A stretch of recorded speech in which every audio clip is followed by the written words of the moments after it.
6 जनवरी 2004 वो दिन जब तारीख रकम करने के लिए काम का आगाज किया गया।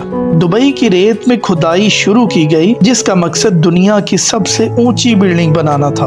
उस वक्त दुनिया की सबसे ऊंची बिल्डिंग ताइपाई 101 थी। ये ताइवान में वाक़या थी। इसकी हाइट तकरीबन 510 मीटर यानी 1670 फीट थी। लेकिन दुबई के प्रिंस शेख मोहम्मद बिन राशिद अल मखतूम के दिमाग में कुछ ऐसा चल रहा था जो नाकाबिले यकीन लग रहा था। वो बिल्डिंग को इतना ऊंचा बनाना चाह रहे थे कि ये उस वक्त की दुनिया की सबसे ऊंची बिल्डिंग से भी इतनी ज्यादा ऊंची हो कि इससे बड़ी बिल्डिंग बनाना नामुमकिन हो। इस काम को करने का जिम्मा एक American architectural firm Skidmore, Owings and Merrill ने लिया और इसमें मेन आर्किटेक्ट एड्रियन स्मिथ थे जो पूरे प्रोजेक्ट को हैंडल कर रहे थे। इसकी हाइट जमीन से 828 मीटर यानी 2717 फीट है, यानी ताइपाई 101 से 62% ऊंची।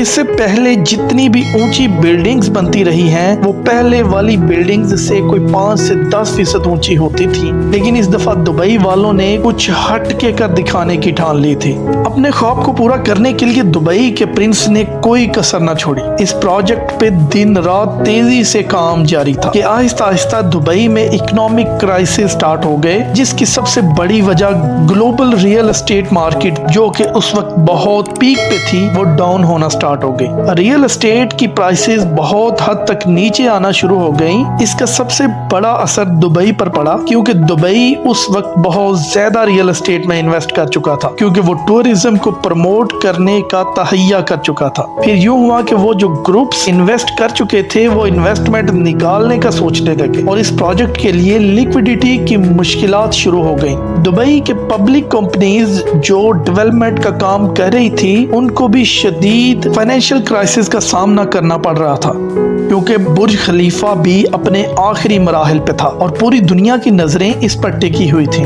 ये एक तरह का बहुत बड़ा रिस्क लग रहा था क्योंकि ग्लोबली रियल एस्टेट मार्केट बैठ चुकी थी। यही वजह थी कि इस प्रोजेक्ट के लिए लोन्स मिलना मुश्किल हो गए थे। लेकिन दुबई वाले अपना सब कुछ दांव पर लगा कर इसको कंप्लीट करने में लगे हुए थे।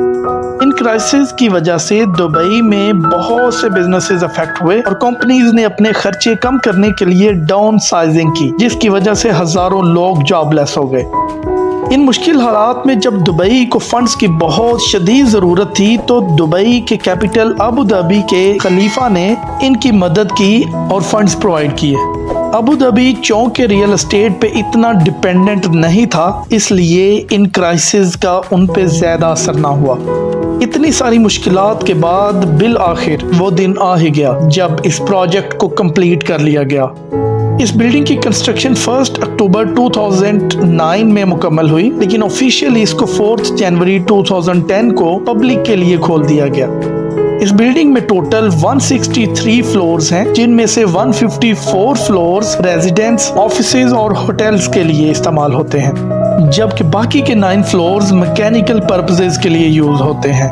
इस बिल्डिंग का तकरीबन 20 से 25% हिस्सा ग्राउंड लेवल से नीचे है, जो कि इसके स्ट्रक्चर को मजबूत रखने और प्रोजेक्ट के डिजाइन को मुकम्मल करने के लिए जरूरी था। इतने बड़े प्रोजेक्ट को पूरा करने के लिए मुख्तलिफ फील्ड्स के एक्सपर्ट्स और वर्कर्स की तादाद हजारों में थी, क्योंकि इस प्रोजेक्ट को मुकम्मल करने के लिए 2.2 मिलियन लेबर आवर्स लगे हैं। इस बिल्डिंग को बनाने में उस वक्त तकरीबन 1.5 बिलियन US डॉलर्स कॉस्ट आई। इस बिल्डिंग को बनाने का बेसिक पर्पस ऑयल डिपेंडेंस को कम करके बिजनेस और टूरिज्म को प्रमोट करना था। दुबई इसमें कामयाब हो चुका था। बुर्ज खलीफा की कामयाबी को देखते हुए बहुत से कंट्रीज ने अनाउंस किया कि हम इससे भी ऊंची बिल्डिंग्स बनाएंगे। कुछ कंट्रीज ने तो प्रोजेक्ट स्टार्ट भी किए, लेकिन किसी न किसी वजह से बंद हो गए और यही वजह है कि 13 साल गुजरने के बावजूद भी इससे बड़ी बिल्डिंग कोई नहीं बना सका।